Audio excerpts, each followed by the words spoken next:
اپنے آپ کو مسلمان بنا کے رکھنا یہ چھوٹی بات نہیں ہے. کہنے والے نے کہا چمی گویم مسلمانم بلرزم کہ دانم مشکلات لا الہ. جب میں اپنے آپ کو کہتا ہوں کہ میں مسلمان ہوں تو میں کانپ جاتا ہوں، اس لیے کہ لا الہ الا اللہ کی مشکلات، اس کے تقاضوں کو میں جانتا ہوں.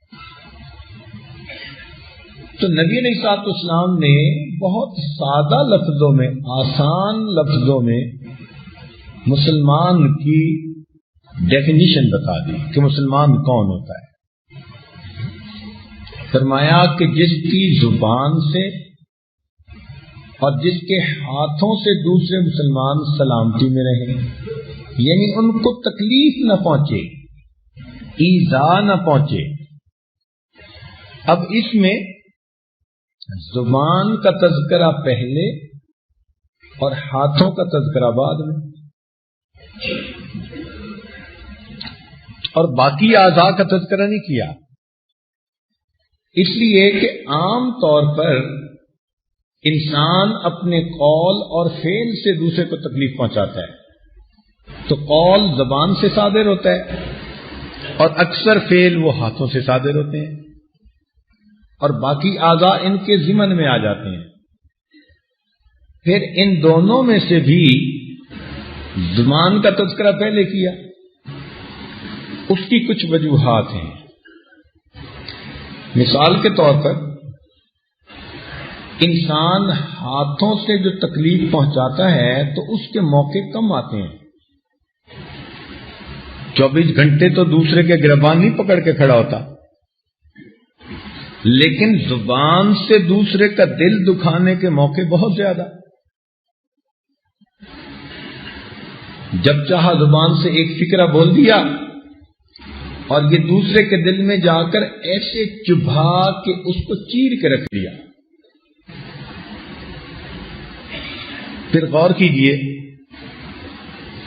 کہ انسان دن میں ہاتھوں سے کسی کو تکلیف پہنچائے گا، رات اپنے گھر میں ہوگا، لوگ امن میں ہوں گے. مگر زبان یہ وہ تلوار ہے جو دن میں بھی چلتی ہے، رات میں بھی چلتی ہے، اپنے گھر بیٹھ کے بھی چلتی ہے. اور انسان زبان سے ایسی باتیں کرتا ہے کہ دوسرے کا دل دکھاتا ہے. ہاتھ سے لگایا ہوا زخم جلدی مندمل ہو جاتا ہے، زبان سے جو زخم لگا دیا جائے وہ کبھی بھی مندمل نہیں ہوتا، بہت گہرا ہوتا ہے. زبان ان رشتوں کو بھی کاٹ دیتی ہے جو رشتے انسان تلوار کے ذریعے سے بھی نہیں کاٹ سکتا.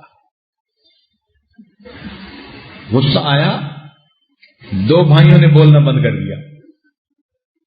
اب یہ بھائیوں کا رشتہ ایسا تھا کہ یہ تلوار اور کینچی سے کٹ نہیں سکتا تھا،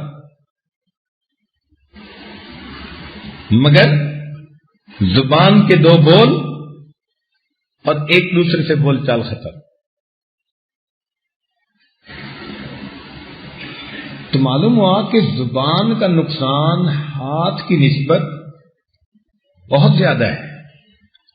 پھر ہاتھ سے نقصان پہنچانے میں مشقت لگتی ہے، اور زبان سے تو کوئی مشقت ہی نہیں. ایک بچہ بھی نقصان پہنچا سکتا ہے، عورت بھی نقصان پہنچا سکتی ہے. ہاتھ سے تو نقصان پہنچائے گا نا جب دوسرے سے زیادہ طاقتور ہوگا، اور اگر اگلا طاقتور ہوا تو الٹا 2 اپنے منہ پہ لگ جائیں گی. لیکن زبان سے انسان جس کو چاہے دل دکھا سکتا ہے. پھر ہاتھوں سے انسان نقصان پہنچاتا ہے اس بندے کو جو سامنے موجود ہو،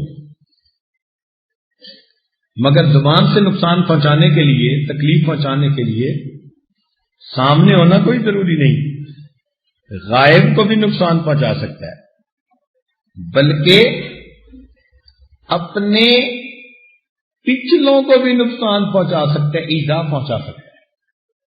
چنانچہ انسان غیبت کرتا ہے گزرے ہوئے لوگوں کی ان کو دکھ دیتا ہے، جبکہ زبان کے بجائے ہاتھ سے انسان ان کو کوئی دکھ نہیں پہنچا سکتا۔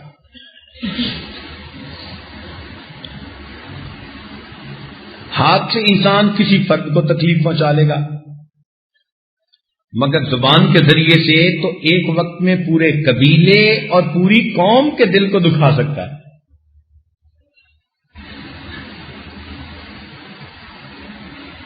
تو اس لیے نبی علیہ الصلوۃ والسلام نے زبان کو مقدم فرمایا اور فرمایا کہ من سلم المسلمون من لسانہ و یدہ، یہ جو ہم دوسروں کو دکھ پہنچاتے ہیں اس کے 7 درجے ہیں۔ سب سے پہلا درجہ ہے کہ انسانوں میں انسان اپنے ماں باپ کا دل دکھائے،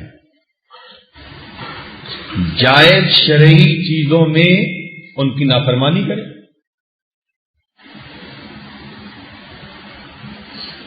بعض نوجوان ضدی طبیعت کے ہوتے ہیں، اپنے باپ کی بات ماننا ان کے لیے مصیبت ہوتی ہے۔ والد چونکہ اصلاح کے لیے کچھ نہ کچھ کہتا ہے، تنقید برداشت نہیں ہوتی،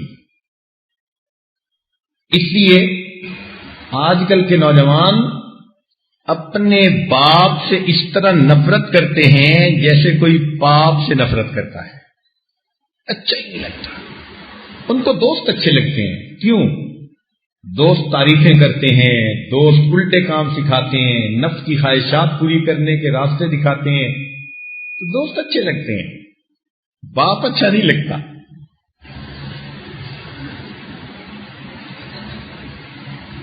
ایسی بچیاں جوان العمر ہو جاتی ہیں، اپنی ماں کے ساتھ ضد کرتی ہیں، ماں کے سامنے بولتی ہیں، گھر کے کام کرنا ان کو مصیبت نظر آتا ہے۔